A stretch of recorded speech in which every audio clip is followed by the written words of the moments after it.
Hey, what up, everybody? Stevie Breach on the road to work. I was going to make a quick little video giving you my little update on the WrestleMania pre-sale. It sucked. It was impossible for us to get 5 tickets. We had to split our group up into a group of 3 and a group of 2. 29 minutes of hitting the refresh button and trying to get more seats. Not looking forward to WrestleMania Access. I'll tell you that. February 1st, general admission sales, pre-sale probably a few days before that. That's going to be here sooner than you know. But I know I'll be sporting that red and yellow, and if it's at WrestleMania or if it's WrestleCon or if I got to go down to the IHOP and meet him there, I'm meeting Hogan one way or another. But listening to The Observer today, and in the mailbag, somebody asked a question about Sting and WWE, and honestly, I thought that, this late in the year, Sting's still wrestling for TNA. Of course, he's going to be on the Genesis show tonight with EC3. I thought that Sting had pretty much said that he's staying in TNA, and that's where he's going to be, and that's where he's going to die, wrestling in, gyms full of 300 people, and getting his tickets sold at cupcake stands.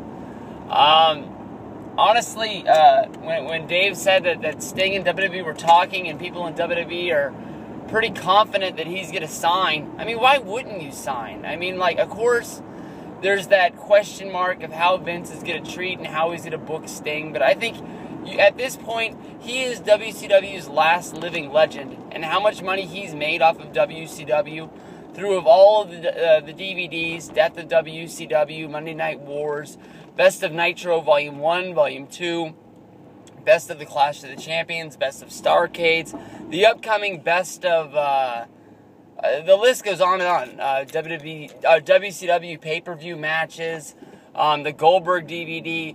WCW has been a diamond gold mine for Vince, and he's made a lot of money off of it.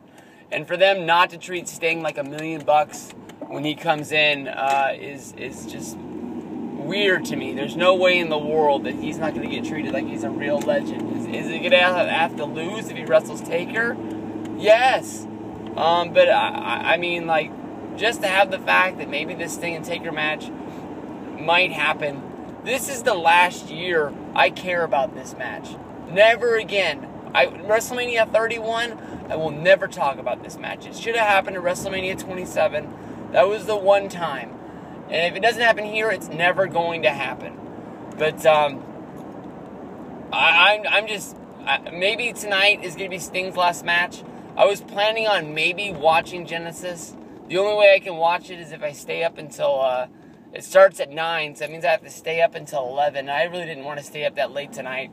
Even with the AJ match last week, I just went to sleep and I woke up early and watched it the next day. Luckily for me, not that many people tweet about Impact, but this is one of the special pay-per-views, so maybe it's going to be a big deal. But honestly, this might be Sting's last match in WWE. Or I'm sorry, this might be Sting's last match in TNA.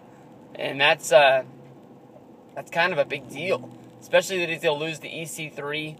I know a lot of people are looking forward to Davey Richards and Eddie Edwards showing up. No real definite sign that they are going to be there. But I think it is, it's a pretty good bet in order to take it. Nobody is taking me up on my Brock Lesnar versus Big Show bet at the Royal Rumble yet. So, I don't know. I mean, honestly, I'm just surprised that they're still talking. If I'm Sting, I don't even look at how much money they're offering. I just sign it and get the hell out of there. I know that you're probably bringing more to the table with your name than, WWE can offer with anything else. And that is really stretching it pretty far. I mean, if you're, how I'm trying to say it is, if you're Sting, you don't really need WWE. I mean, he's probably got money in the bank that, we don't even know about. I mean, WCW is handing out money like it was going out of style, and he seems like the kind of guy who, he saved it. And, he almost, wrestles for TNA just because they're paying him, and it's just, more money to stack on top of the other money, and he goes into the vault like Scrooge McDuck, and he jumps in there and he swims around. And, I mean, if you had the schedule that Sting had, you'd probably do it too. That's why I was really surprised that he was wrestling in that high school gym.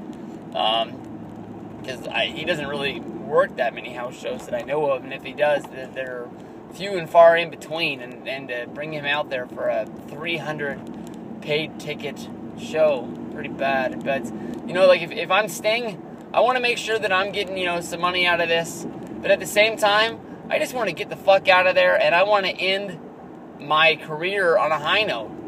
I mean, I don't want to be known as the guy that was wrestling in the gym, like the honky tonk man. That ain't cool. Peace out, everybody.